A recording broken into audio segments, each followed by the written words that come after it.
Tutol si Senador Amy Marcos sa ombudsman bid ni Justice Secretary Crispin Remulla. May sinister motive daw kasi ito. Ang detalye sa agenda report ni Andrea Salve.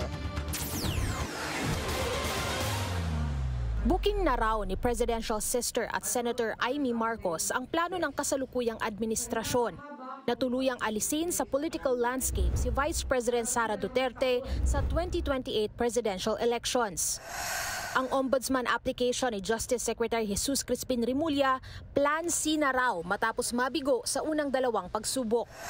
Kaya hinarang niya na raw ito noon pang Mayo nang maghain siya ng reklamo laban sa top government officials kasama si Remulla dahil sa umano'y papel nila sa pag-aresto at pagsuko kay dating Pangulong Rodrigo Duterte sa ICC.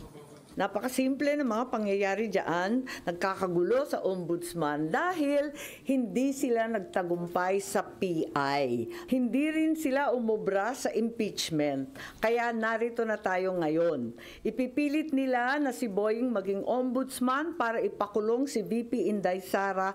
Hindi lang daw ang VP ang punteriya, kundi ang lahat ng nakaupong Duterte, pati na rin ang kanilang mga kaalyado. Kung hindi kayo titigil sa pamumulitika, mag-asaran tayo. Hindi ko rin kayo tatantanan. Napapabayaan nyo ang bayan sa kakaisip ng ambisyon at paraan paano nyo buburahin ang mga nakaharang sa mga maiitim ninyong plano.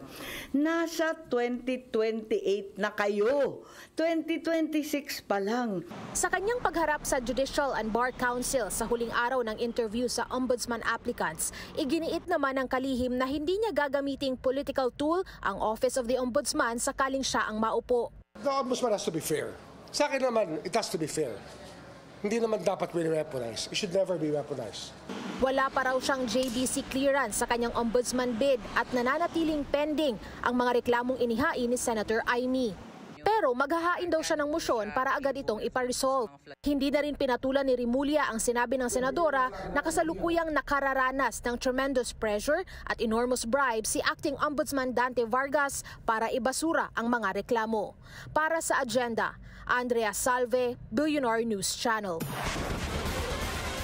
Nagpaliwanag naman si Supreme Court spokesperson Attorney Camille Suting kaugnay sa clearance issue ni Justice Secretary at Ombudsman applicant Jesus Crispin Remulla.